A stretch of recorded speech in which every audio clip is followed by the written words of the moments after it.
now we'll have a presentation from Vision.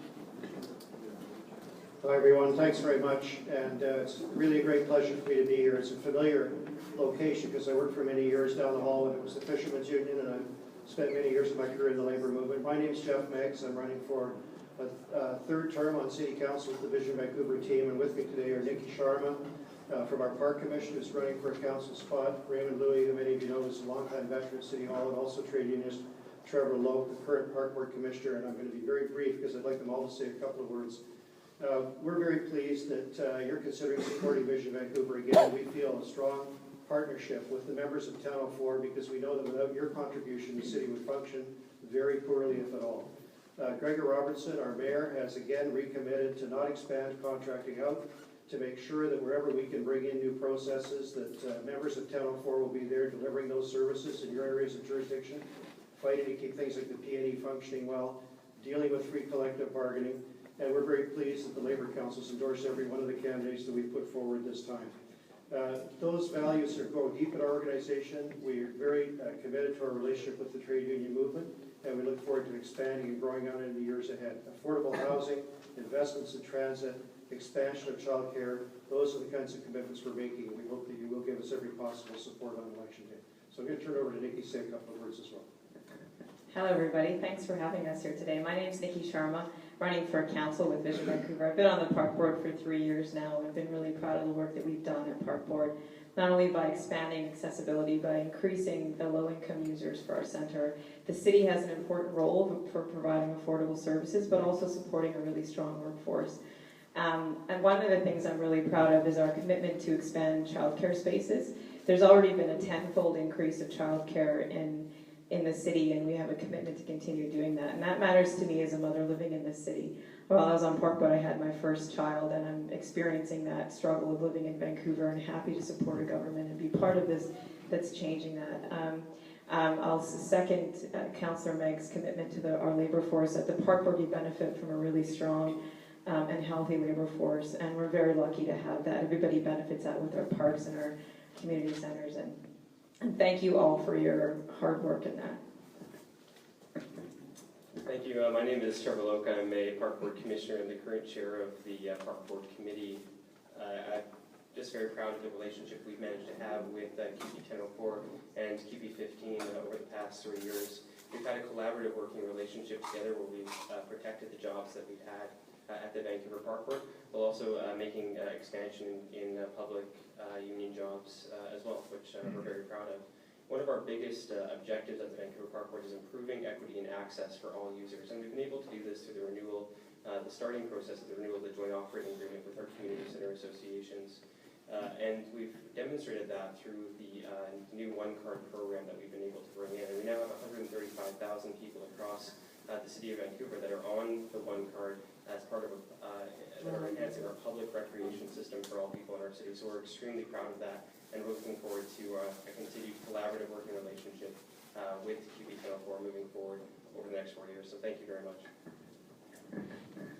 Thanks, Trevor. Sisters and brothers, my name is Raymond Lee. I'm a full-term councillor with the City of Vancouver. I'm a 31-year trade union member. I come out of CP, well, formerly CP, now Unifor, Local 2000, and I see many familiar faces. In fact, I was a delegate to the VDLC for many years for my trade union, and sat in this very room, having many conversations that likely all of you are having. As Jeff had indicated, we are committed to making sure that the trade union movement and Local 1004 in particular are well supported. I can say with confidence that I've had many conversations with your past presidents and with your reps. Steve's here, along with a couple of other reps that I continuously have conversations with, and it makes what we're saying is that what I'm saying is that we're available for the conversations to make sure that your needs and your concerns are heard. I'm proud of the fact that we've been able to conclude a number of contracts now, whether it be with the city or with the P&E workers, without strike. This is a stark contrast to what happened with the NPA. So we hope to have your support in this election. Thank you. Hey, just reminding delegates that the 70,000 has already been approved in a previous membership meeting.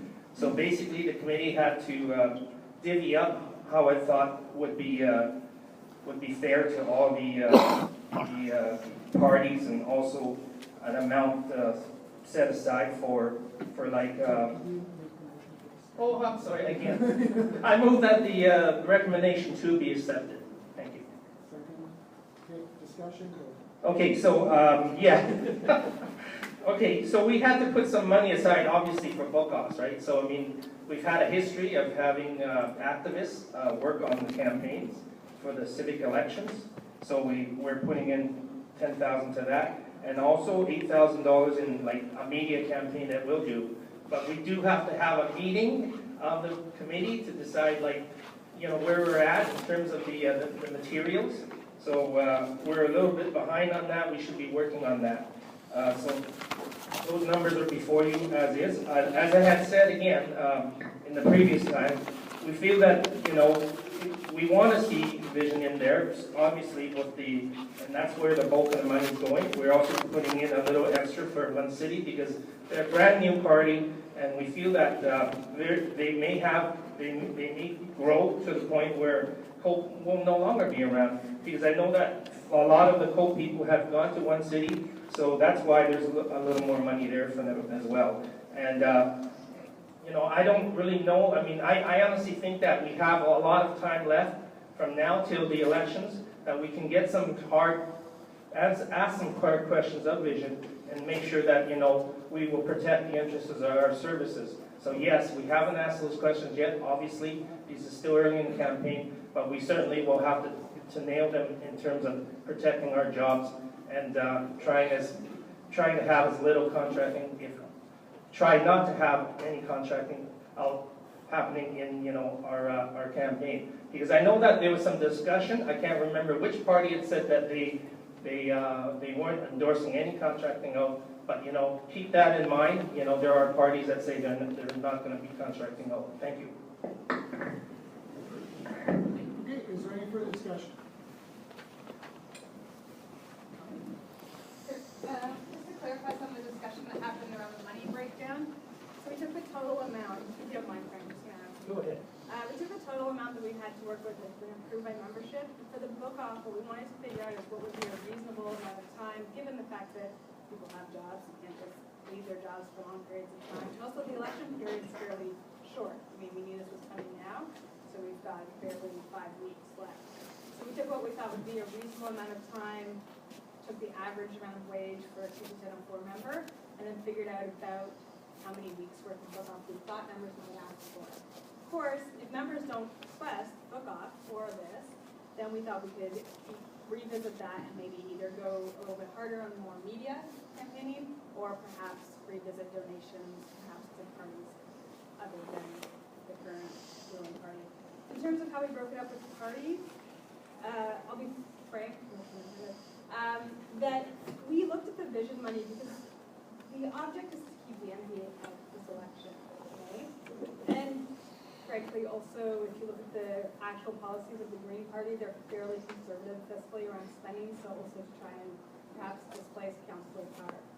So in that, we looked at how much money we would have to spend, and this is with the matching that comes from BC and from national, to carry favor with vision in the next round of negotiations, which, as Byron mentioned, are coming up, but also not give them the whole pie. And perhaps through the matching that's coming from BC and national, show our support for other parties as well, and say that our support is not unconditional.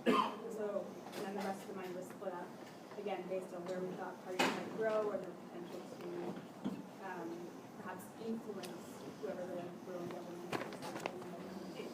So that was the logic used for breakdown. Okay, is there any further discussion? Seeing none, all those in favor, please show. Opposed?